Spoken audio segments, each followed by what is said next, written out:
역사에서 if는 없지만 이스라엘이 세워지지 않았다면, 그런데 중동은 이스라엘 문제만 있는 게 아니잖아요. 물론 팔레스타인 국가를 세워줘야 된다고 얘기는 하지만 바이든 대통령이 되면 이지에서는 과연 적극적인 행보를 보일까요? 트럼프 대통령은 또 너무 친이스라엘이에요. 트럼프 대통령이 들어온다 한들 과연 이스라엘 팔레스타인 문제가 해결될 가능성은 좀 없고요. 양측 간에 이제 협상을 하는 것은 어느 정도 팔레스타인도 이제 디테일하게는 합의를 안 했지만 큰 그림에 있어서는 팔레스타인도 합의를 이미 했어요. 요르단 강서안 지구와 가자 지구에 팔레스타인 독립국가를 세우는 것에 대해서는 양측 간에 거의 어느 정도의 합의가 있습니다. 그러나 특별한 경제 강의 머니 특강. 안녕하세요. 주식 초등학교 여러분. 저는 오늘의 특강을 맡은 서영광입니다. 반갑습니다.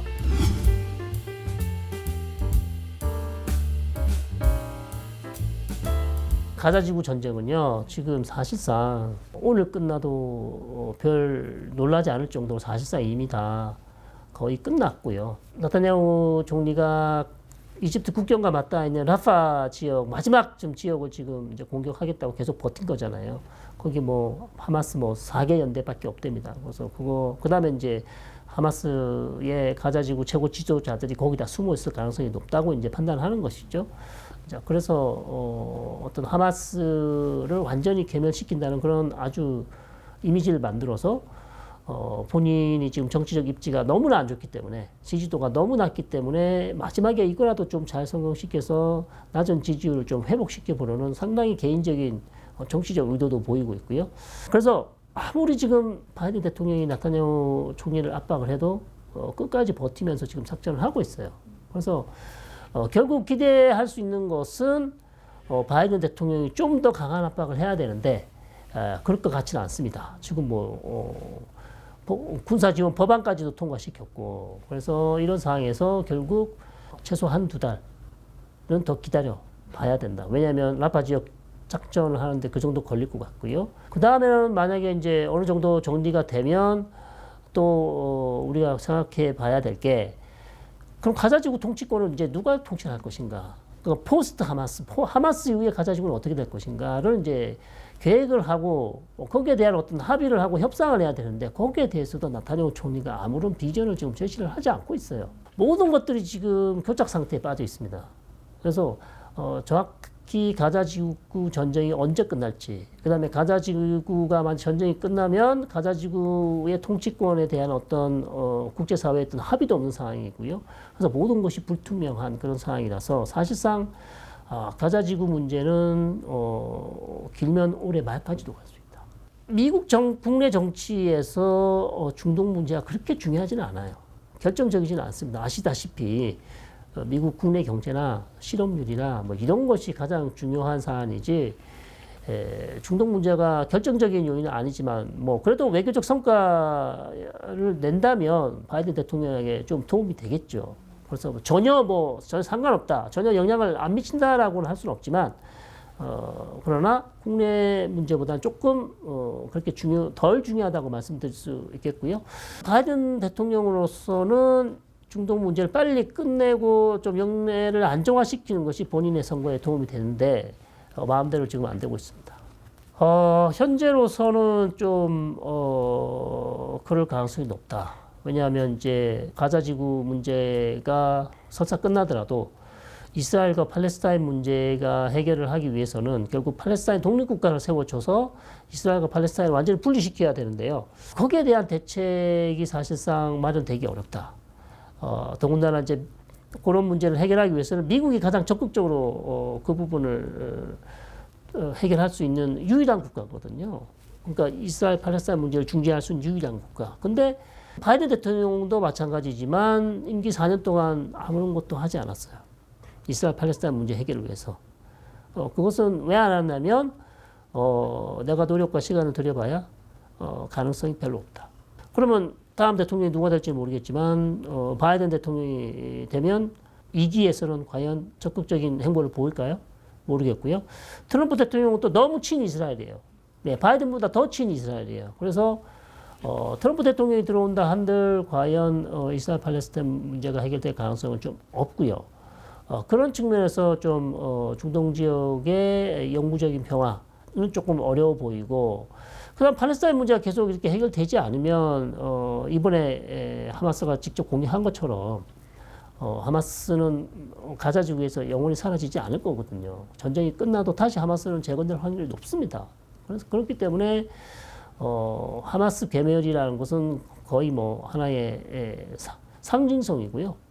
실현될 수 없는 것이라서 다시 한번 하마스가 등장하고 팔레스타인 구구파와 우파, 그다음에 이스라엘에는 또 이스라엘 내에 또 팔레스타인 민족 문제 해결에 있어서 상당히 극우적인 해법을 내놓은 극우파들이 있기 때문에 이 양측 간의 극우가 계속해서 어떤 집권 세력이 된다면 양측 간의 충돌은 또 뭐 다시 한번 발생할 수 있고, 그러면 다시 주변국들 사이에서 이 문제를 놓고 이란 같은 국가가 다시 한번 이 문제에 등장할 수도 있고, 헤즈볼라 역시도 사라지지 않을 거예요. 그런 측면에서 이제 중동 지역 정세가 장기적으로 봐서도 좀 해결될 가능성은 좀 낮다.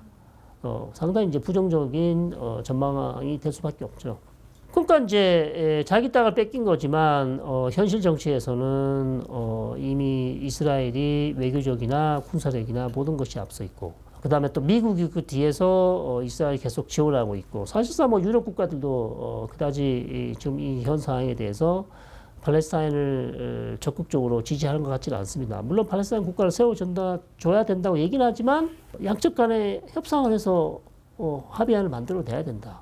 무조건 우리가 팔레스타인 지원할 수는 없다고 얘기를 하고 있기 때문에 양측 간에 이제 협상을 하는 것은 어느 정도 팔레스타인도 이제 구체적 디테일하게는 합의를 안 했지만 큰 그림에 있어서는 팔레스타인도 합의를 이미 했어요. 그러니까 요르단 강서안 지구와 가자 지구에 팔레스타인 독립국가를 세우는 것에 대해서는 양측 간에 거의 어느 정도의 합의가 있습니다. 그러나 조금 더 디테일하게 세밀하게 들어가서 요르단강산 지구에 50만이나 되는 유대인 정착촌을 어떻게 할 것인가, 철수를 하면 국경을 어떻게 할 것인가, 그런 디테일한 문제들을 아직 해결을 못했어요. 그래서 그거를 추가적인 협상을 통해서 해결을 해야 되는데, 여기서 협상 재개를 위해서는 미국이 계속해서 이 협상을 추선을 해야 되는데 대통령들이 관심이 없어요. 미국이 압박하지 않으면 이스라엘과 팔레스타인 양측이 스스로 협상을 한 적이 없습니다. 그러니까 이게 더 안타까운 일이죠. 그래서 팔레스타인 측에서는 본전 생각이 있지만, 그러나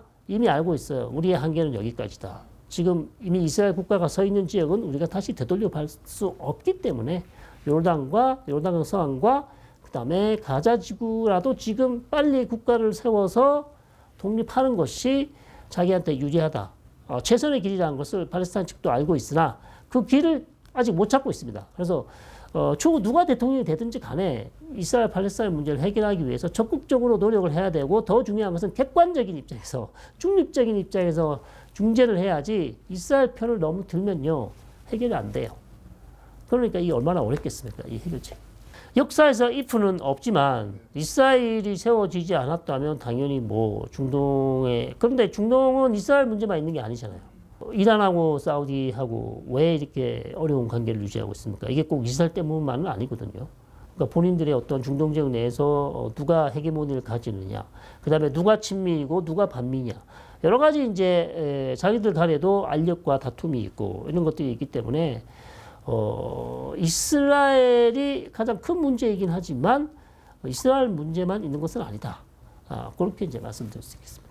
저는 이제 이런 사태가 나면 항상 이제 경제적인 문제를 우리가 가장 많이 걱정을 하죠. 사실 뭐 실제 경제 문제가 중요하고요. 가장 시급한 문제이기도 하고요. 우리한테 너무나 치명적이기 때문에 어쩔 수 없다고 봅니다. 그러나 이번 전쟁을 목도하면서 저는 평화의 소중함, 일상의 소중함을 여러분이 한번 느껴보시기 바랍니다. 우크라이나도 마찬가지죠.